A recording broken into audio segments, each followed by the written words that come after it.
बांग्लादेश के national security adviser Bharat में अजीत डोभाल से मुलाकात होती है। देन ऑफ कोर्स बात होगी शेख हसीना के ऊपर ही, और किसके ऊपर होगी। अफगानिस्तान के कॉमर्स मिनिस्टर अजीजी नूरुद्दीन आज से इंडिया में हैं।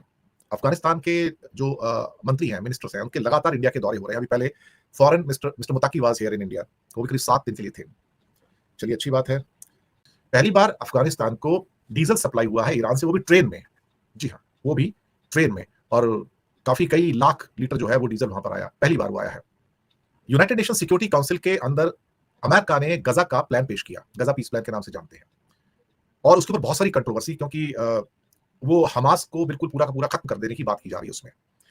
और उसमें रशिया ने और चाइना ने उस वोटिंग पे, पीस प्लान पे एब्सटेन किया है। मतलब उस पर वोटिंग ही नहीं की उन्होंने। एब्सटेन करने का मतलब ना है ना हाँ, एब्सटेन कर दिया, छोड़ के चले गए, वोट नहीं किया। और पाकिस्तान ने हमास के खिलाफ जाते हुए दरअसल यूनाइटेड स्टेट्स ऑफ अमेरिका के गजा पीस प्लान के ऊपर सपोर्ट किया है। ये थोड़ा सा कई लोगों को, थोड़ा सा पाकिस्तान में भी हो सकता है नागवार गुजरा हो। इसके अलावा रशिया का एक बहुत बड़ा अटैक हुआ है टेर्नोपिल, यूक्रेन में। 25 से ज्यादा लोग मारे गए हैं, 2 बिल्डिंग पूरी तरह से कोलैप्स हुई हैं, और 25 और लोग अभी मिल नहीं पा रहे हैं, यानी कि शायद डेब्रिस में दबे होंगे।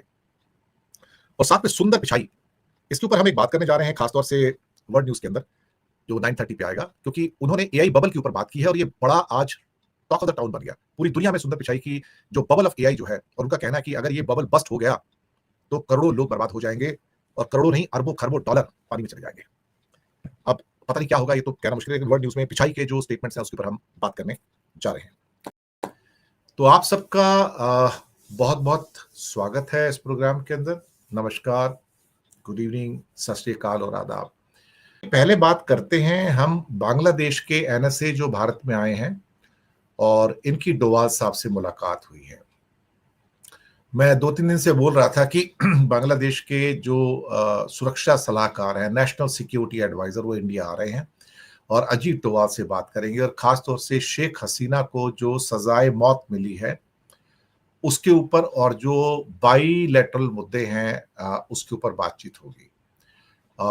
डॉक्टर खलीलुर रहमान के लीडरशिप में एक उनका पूरा प्रतिनिधिमंडल, एक पूरा ग्रुप आया है, और दिल्ली में उनकी मुलाकात हुई है। हालांकि भारत और बांग्लादेश के बीच में थोड़ी सी कन्फ्रंटेशन की भी स्थिति है, लेकिन भारत और बांग्लादेश के एनएसए की जो मीटिंग है, ये कोलंबो सिक्योरिटी कॉन्क्लेव की जो 7th एनएसए लेवल की जो मीटिंग्स हैं, उसके क्या कहते हैं, डोमेन के अंदर इसको अरेंज किया गया है। यहाँ पर भारत और बांग्लादेश के बीच में बहुत सारे मुद्दे हैं, और उस पर विस्तार से चर्चा की है। और बांग्लादेश के एनएसए ने अजीत डोभाल को बांग्लादेश आने का इनविटेशन भी दिया है साथ में। और एक प्रेस रिलीज आई है बांग्लादेश की एम्बेसी से, यानी कि हाई कमीशन ऑफ बांग्लादेश।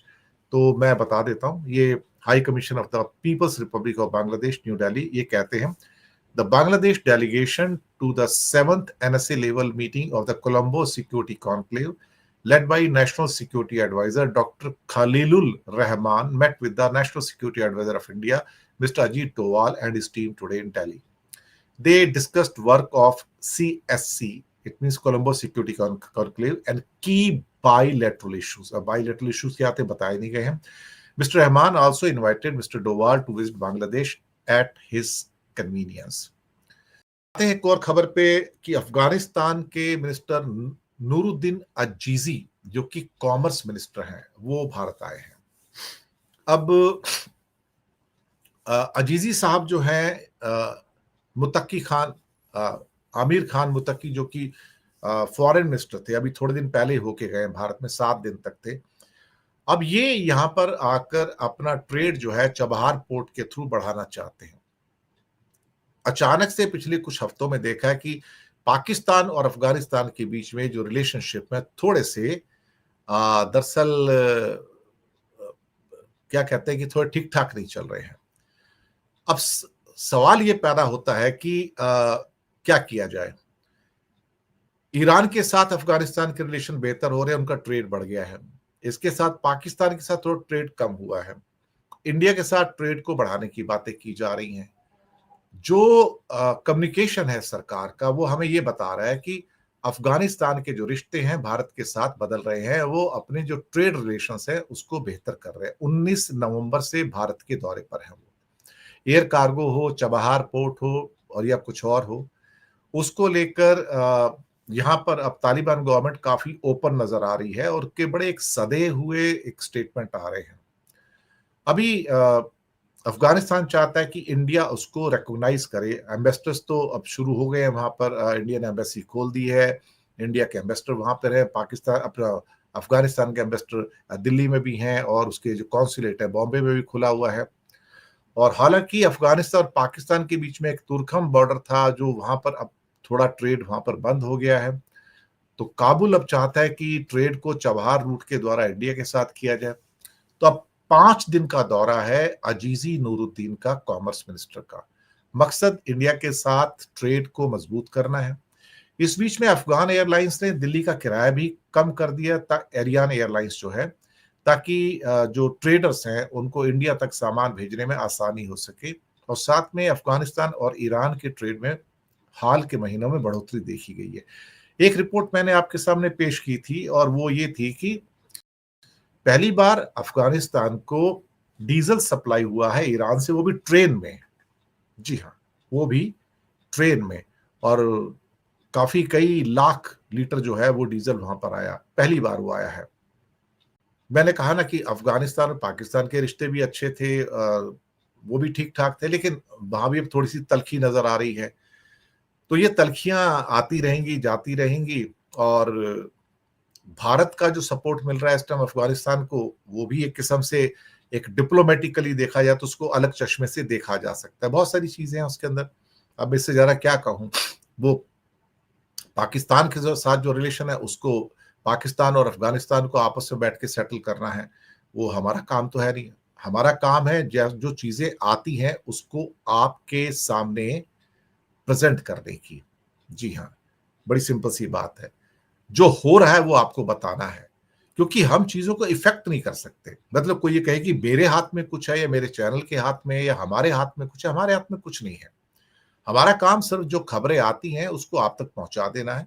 ये खबर आई है, आप तक पहुंचा दो, ऑथेंटिक खबर जो सही खबर होती है। बाकी किसको क्या करना है क्या नहीं करना है, सरकारों के डिसीजंस हैं। सरकारें डिसीजन लेती हैं। पाकिस्तान की सरकार हो या अफगानिस्तान की हो या इंडिया की हो या बांग्लादेश की हो या म्यांमार की हो, सरकारें डिसीजन लेती हैं। हमारा काम उन डिसीजंस को आप तक पहुंचाना है, दैट्स ऑल। हमारा रोल इससे आगे कहीं नहीं आता है एज ए प्रेजेंटर के तौर पर या चैनल के तौर पर। इसके बाद आते हैं कि पाकिस्तान ने यूनाइटेड नेशन सिक्योरिटी काउंसिल के अंदर अमेरिका को सपोर्ट किया है। ये एक बड़ा मूव देखा जा रहा है, क्योंकि ये पूरा का पूरा हमास के खिलाफ पूरा प्रपोजल था अमेरिका का। जी हाँ, ये पीस प्लान में था।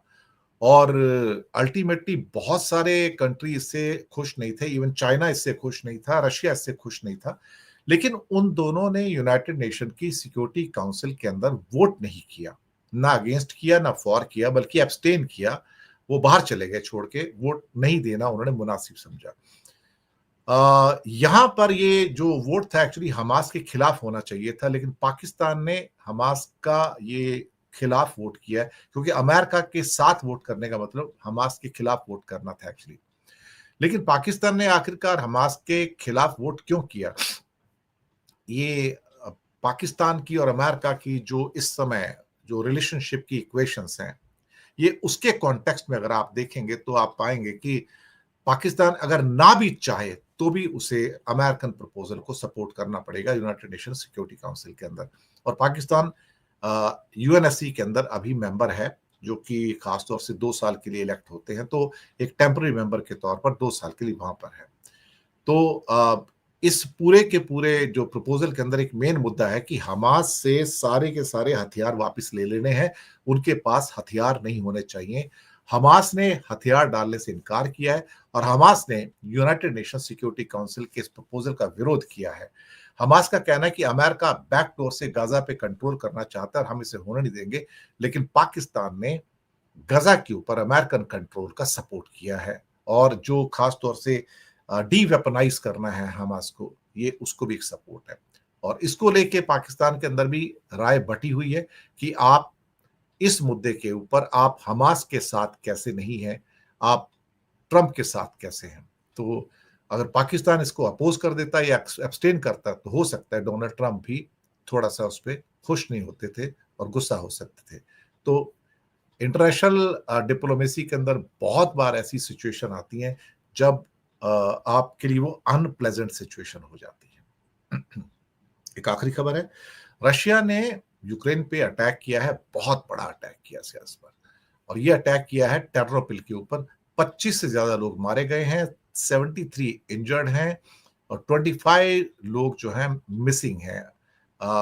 पता नहीं मारे गए हैं या बचे हैं, लेकिन ये अब तक का जो है रशिया का एक बड़े अटैक से गिना जाएगा।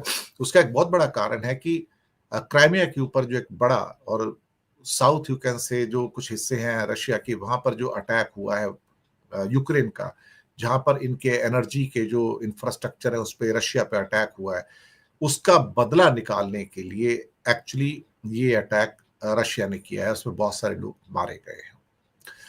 चलिए ठीक है साहब, अब जो भी है जैसा भी है, क्या कहा जा सकता है। इसी के साथ प्रोग्राम की समाप्ति करेंगे और शुक्रिया अदा करेंगे। कई लोग आजकल हमारे प्रोग्राम्स में आते हैं जो ट्रोल करते हैं, काफी नेगेटिव कमेंट्स भी करते हैं, लेकिन अच्छा होगा कि नेगेटिव कमेंट्स ना करें, नॉन पार्लियामेंट्री लैंग्वेज का इस्तेमाल ना करें।